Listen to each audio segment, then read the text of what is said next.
Euh, Bonjour à tous. Donc, comme vous l'a dit Franck, je m'appelle Iman. Je suis donc infirmière et spécialisée en réanimation et aux urgences. Et je suis ici pour parler de vies humaines, d'êtres humains, de vies brisées, d'enfants enterrés sous les décombres, de regards vides que j'ai pu croiser. Donc c'était en janvier 2024. J'ai vu ce que personne ne devrait voir en 2025, encore aujourd'hui. Et j'ai fait surtout ce qu'aucun soignant qui s'est engagé dans cette voie n'a fait, c'est-à-dire faire des choix, laisser... Alors, je dois d'emblée vous dire qu'aujourd'hui, je suis un peu dans un bad mood. Donc, j'ai décidé, étant donné que j'ai très peu d'énergie, on sort d'une grève de la faim qui a duré 25 jours, qui s'est terminée la semaine dernière. J'ai très peu d'énergie, donc je ne vais pas dépenser beaucoup d'énergie à choisir des mots. J'ai décidé aujourd'hui d'être spontanée, étant donné que ça fait plus d'1 an que je suis rentrée et plus d'1 an que je ne refuse jamais de parler dans un micro quand on me le propose. Et j'essaie toujours d'arrondir mon propos, et puis j'ai décidé que je ne le ferai pas et j'en ai pas l'énergie, donc je vous demande de me pardonner d'avance si mes propos heurtent les sensibilités. Donc je vous disais que j'ai fait à Gaza ce qu'aucun soignant ne fait quand il choisit cette voie professionnelle, c'est-à-dire faire un peu le brainstorming le matin de ce que nous avons en stock pour choisir à qui nous allons délivrer telle dose. Laisser derrière un rideau quelqu'un convulsé et puis venir juste tirer le rideau pour voir s'il est mort ou pas encore, parce qu'on a besoin du brancard. Et pour ça, je ne pardonnerai jamais. Donc aujourd'hui, si je suis là, c'est parce que moi, je leur ai fait la promesse de toujours porter leur voix. Ce que je veux vous dire, c'est que les Palestiniens, ils existent, ils espèrent et ils attendent. Moi, je ne suis pas revenue indemne de Gaza, et je pense que personne ne peut revenir indemne. J'ai encore les bruits dans les oreilles, j'ai encore l'odeur du sang dans le nez, qui ne me quittera, je pense, jamais. En fait, c'est pas juste une guerre, parce que la guerre, quelque part, c'est autorisé. Il y a des règles. La guerre, c'est moche, c'est dégueulasse, pardon, mais il y a des règles. Et là, c'est un effondrement. Clairement, c'est l'effondrement de notre humanité, c'est l'effondrement de notre société, c'est l'effondrement de la responsabilité collective. Et ça, moi, j'ai compris que je vivais quelque chose de différent dans le regard d'un professeur de médecine de guerre qui m'a accompagnée, qui s'appelle Raphaël Pitti, qui a 75 ans, qui a été absolument sur tous les terrains de guerre. Il a été en Syrie, en Afghanistan, en Ukraine, en ex-Yougoslavie. Il a été en Afrique. Et c'est dans son regard que j'ai compris que nous étions sur quelque chose de totalement différent de ce qu'il avait pu voir. J'ai vu un Raphaël Pitti complètement effondré et ne sachant plus par où commencer. Et c'est avec lui que j'ai compris que ce que j'allais vivre était compliqué. Et tout ça, j'ai beau le répéter, je n'ai que des silences assourdissants en face de moi. Je me dis chaque jour combien d'enfants faut-il pour qu'on se dise que là, c'est trop. Je me demande combien d'années est-ce que ce peuple va encore vivre pour avoir le droit à une vie digne. Donc... Pour revenir un petit peu en arrière, donc moi je suis allée à Gaza en janvier, nous étions la première mission médicale française à nous rendre à Gaza. Et connaissant un peu l'histoire de la Palestine, j'ai décidé avant de partir de dire adieu, pas juste au revoir pour n'importe quelle autre mission humanitaire, mais de dire adieu. J'ai décidé de faire un testament parce que je suis maman. Donc j'ai laissé mes enfants pour aller à Gaza et pardon, c'est toujours le passage un peu compliqué. Et donc, on arrive à Gaza, je vous passe la difficulté pour y entrer. Quand j'arrive à Gaza, moi, la condition que j'avais un peu donnée à l'ONG, c'était que je ne voulais pas soigner d'enfants. C'est une limite que j'ai, même en France, même chez moi, j'ai toujours choisi des services de réanimation et d'urgence adultes. Et en fait, à Gaza, moi, j'aime bien la réanimation en France, c'est le service où je me trouve le plus à l'aise. Donc, je suis naturellement allée en réanimation. J'étais la seule infirmière avec des chirurgiens et des médecins qui sont plutôt allés au bloc ou dans les services. Et en fait, en réanimation, la première patiente s'appelait Lana. Elle avait 2 ans. Moi, ma fille avait 3 ans à ce moment-là. Elle lui ressemblait étrangement. Et Lana, en fait, elle était en réanimation. Elle était orpheline, elle ne le savait pas encore. elle était paraplégique, elle ne le savait pas encore. Elle était dans le coma, totalement défigurée, avec des drains qui lui sortaient de la tête, les yeux qui étaient complètement exorbités, et puis des drains, elle avait été blastée. La deuxième patiente s'appelait Wafa, elle avait 16 ans, et excusez mon langage, elle sentait pas bon, parce que elle était infectée de partout, ça faisait 2 mois qu'elle était en réanimation. Après avoir été explosée, elle a reçu une balle de drone qui lui a traversé la bouche. Donc elle ne pouvait pas se nourrir, elle était extrêmement maigre.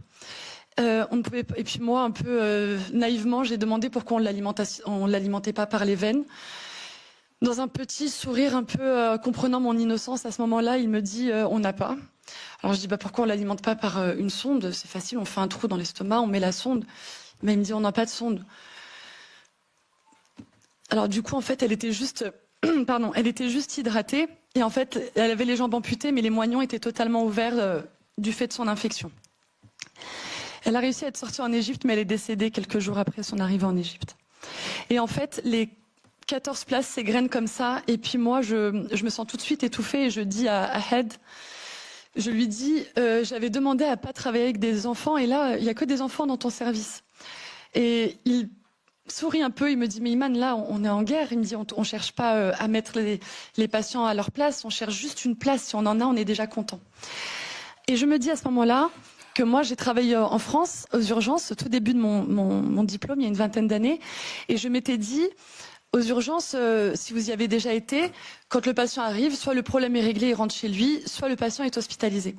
Et moi, ça me dérangeait parce que j'avais besoin de voir un suivi. Donc j'avais quitté les urgences pour ça. Et cette anecdote m'est revenue en tête à ce moment-là et je me dis, si j'ai la chance de rentrer chez moi indemne physiquement, je ne rentrerai sûrement pas indemne psychologiquement. Donc je vais aller aux urgences, comme ça au moins, je soignerai, et puis ils rentreront chez eux ou ils seront hospitalisés, mais je n'aurai pas de... C'est pas très courageux de ma part, mais c'est ce que j'ai décidé de faire à ce moment-là et je suis allée aux urgences. J'étais la seule travailleuse humanitaire étrangère. Et ce qui a fait que la difficulté était que, étant visiblement non locale, beaucoup de familles m'avaient demandé une espèce de second avis, même quand le patient amené était mort et déclaré mort. On venait quand même me tirer pour un second avis pour confirmer qu'il était mort. Et c'est très difficile parce que j'avais l'impression que quand l'annonce venait de moi, elle était encore plus douloureuse que quand elle venait du médecin local. Et ce qui m'a aussi beaucoup frappée aux urgences, c'est que moi j'étais en salle de déchocage, donc c'est la salle vraiment en gros aux urgences quand on rentre en premier avec les cas les plus graves. Ce qui m'a beaucoup choquée, c'était que lors d'arrivées massives, il faut savoir que moi j'étais à l'hôpital européen, 25 000 personnes à ce moment-là étaient réfugiées dans l'hôpital, dont 17 000 enfants. Et en fait, ce qui m'a beaucoup choquée, nous étions en janvier 2024, donc il faut remettre dans le contexte, c'est que les enfants qui vivaient dans l'hôpital n'avaient plus la notion de la vie et de la mort. En fait, je me revois être en train de mener une réanimation sur un patient, être en train d'intuber, donc être à la tête du patient à genoux au sol. Et je revois, c'est ce qui me perturbe, des enfants entrés. Ils avaient compris que je mettais les bonbons dans la poche à droite et ils voyaient que j'étais occupée et ces enfants venaient prendre des bonbons alors que j'étais en train de réanimer des enfants. Ils n'avaient plus cette notion-là et ce stress psychologique massif est l'une de mes plus grosses inquiétudes plus d'un an plus tard. Je voudrais aussi vous parler d'une patiente dont j'ai promis de parler tous les jours jusqu'à ce que le monde la connaisse. Je voudrais vous parler d'Abir. Abir, nous sommes le 26 janvier 2024, cette date vous parle sûrement. Intention génocidaire. Le 26 janvier 2024, Abir arrive aux urgences avec son mari et son fils Ryan de 4 ans. Quand elle arrive aux urgences, Abir, elle a 24 ans, elle me dit tout de suite qu'elle est enceinte, qu'elle se sent pas bien et qu'elle est diabétique. Je lui dis est-ce que c'est un diabète gestationnel ou depuis l'enfance. Elle est diabétique depuis l'âge de 12 ans. Abir, elle sait comment mener une grossesse en étant diabétique puisqu'elle est accompagnée de Ryan. Mais quand elle arrive, moi, on m'a appris à déjà mettre des diagnostics juste en regardant. Et quand je la vois, je vois une jeune femme qui est grise. Je lui fais répéter peut-être 4 ou 5 fois de combien de semaines êtes-vous enceinte. Elle m'a répété 5 fois qu'elle était enceinte de 7 mois, mais tellement son ventre était plat, je n'y croyais pas. Je fais tout de suite une prise de sang que j'emmène moi-même au laboratoire. Il faut savoir qu'à ce moment-là, on a très peu d'éléments. qu'on peut analyser. Et le premier élément qui revient est que son sang est extrêmement acide du fait du manque d'insuline. Et alors je l'accompagne, je la mets tout de suite sur un brancard et je l'emmène en réanimation en demandant son admission urgente. Et le gynéco qui était avec nous vient et fait l'échographie. Le bébé était mort intra-utéro du fait de l'acidité du sang, donc la petite fille est décédée.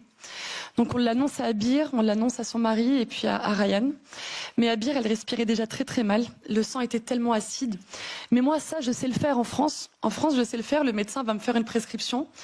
Et c'est un protocole. Et voilà, il faut toutes les heures prendre un peu de sang, l'analyser. J'ai mon protocole. Et puis je joue avec mes petites machines toute seule, quoi. Mais quand je dis ça au réanimateur, je dis on va faire comme on fait. Il me regarde comme un extraterrestre et il me dit non Iman, on peut pas faire ça parce que dans ma machine il me reste que 11 cartouches et je n'ai pas d'autres cartouches pour faire une gazométrie. Donc je ne peux pas. Je lui dis mais on va pas la laisser mourir et j'ai négocié pour un examen toutes les 6 heures. Donc Abir, elle arrive à 14 heures. À 17 heures, elle a expulsé son bébé mort. On l'a surveillé toute la nuit comme on a pu. Et Abir, elle nous a quittés à midi. Elle est décédée à 24 ans parce que à 20 minutes de l'hôpital européen, à la frontière à Rafah, il y avait absolument tout pour sauver Abir. De la nourriture, des médicaments, et on ne parle pas de ces morts indirectes là. Il y en avait beaucoup plus, et c'est le 26 janvier, donc ça faisait 3-4 jours que j'étais là, que je me suis dit, la catastrophe, il y a les bombes, il y a les balles, mais il y a surtout cette famine qui était déjà orchestrée. Donc en fait, les patients qui mouraient parce qu'ils n'avaient plus accès aux médicaments contre le cancer, aux médicaments contre l'hypertension, aux médicaments contre le diabète, les patients qui ne sont plus dialysés, ceux-là ne sont pas comptés. Et c'est ça qu'il faut dire. Et moi, quand je prends mon expérience, si je vous prends une journée simple, j'ai assisté à la mort de 4-5 fois plus de patients indirects qu'à ceux qui venaient complètement écrabouillés. Et ça, nous, on l'a dit à l'Assemblée nationale française le 13 février 2024. The Lancet, en juillet, sort ces chiffres et nous dit 186 000 morts. Les chiffres officiels à ce moment-là étaient de 42 000. 42 000 fois 4,5, on était dans vrai. On n'a pas menti. Et moi, naïvement, quand j'ai parlé au Parlement français, j'ai imaginé que j'allais réveiller les consciences, mais quelle naïveté. Je voudrais aussi vous parler de Mahmoud, un petit garçon de 8 ans, qui m'a beaucoup émue parce qu'il ne voulait pas que je le touche. Il n'a pas voulu que je le touche et c'est quelque chose qui m'a beaucoup frappée. Il est arrivé avec le pied complètement délabré dans une explosion et comme ça n'a pas suffi, le drone est venu quelques mètres au-dessus de lui pour lui tirer une balle dans le cou et dans l'abdomen. Et Mahmoud, il était en colère contre moi. Et c'est quelque chose qui m'a beaucoup marqué. Des histoires comme ça, je pourrais en égrener pendant des heures.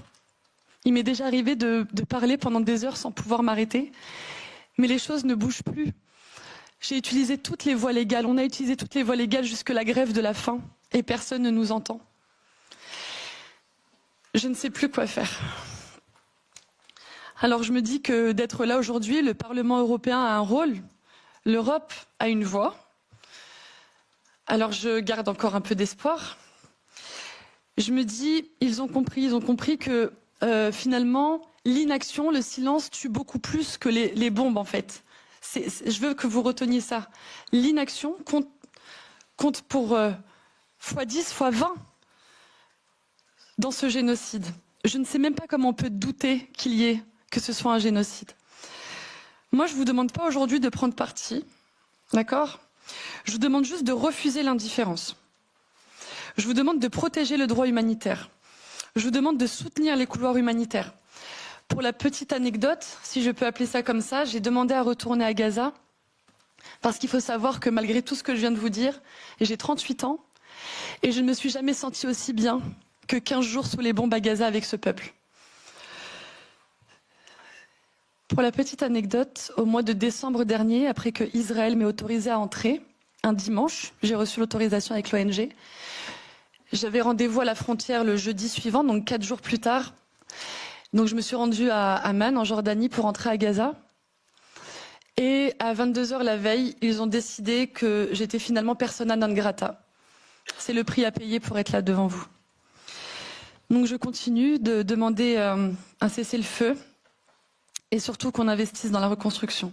C'est aujourd'hui votre responsabilité Et c'est surtout notre responsabilité et notre histoire collective que nous sommes en train d'écrire. Des fois, je me demande ce qu'on fait ici dans ce monde à parler de paix quand des enfants meurent avant même d'avoir connu la vie. Je rappelle qu'à Gaza, des fois, on fait le certificat de naissance et le certificat de décès le même jour. Je sais que tout est complexe, hein, je vous l'ai dit, je ne suis pas naïve, mais il y a une chose qui n'est pas complexe, c'est le droit à la dignité. Et en fait, retirer la dignité à quelqu'un, c'est pire que lui retirer la vie. Le faire vivre dans des conditions indignes, c'est peut-être pire que de le tuer. D'accord ? C'est important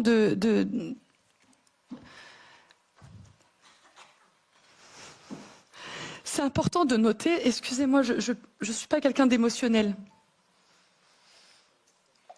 Moi, je suis pas venue pour vous accuser, hein, vraiment. Je suis vraiment venue pour toujours tenter de secouer, vraiment. Il faut noter qu'il ne peut pas y avoir de paix sans justice. Il ne peut surtout pas y avoir de justice sans engagement. On doit s'engager dans une voie de justice pour le peuple palestinien. Parce que moi, ce que j'ai vu là-bas, j'ai l'impression qu'ici, on le voit de trop loin. On continue à remettre en doute le terme génocide, alors que des enfants meurent juste parce qu'ils sont nés au mauvais endroit. Ce qu'il faut retenir aussi, c'est que derrière chaque silence, il y a une mort évitable. Ces morts sont évitables. Il suffirait, comme l'a dit Yahomé, de rompre les accords, par exemple, d'arrêter d'armer Israël. La guerre pourrait s'arrêter en 48 heures. Et je vais finir en vous demandant de peut-être fermer les yeux et de vous imaginer dans 30 ans, en vous disant que peut-être les enfants de Gaza à ce moment-là pourront dire que c'est l'Europe qui a sauvé le peuple palestinien.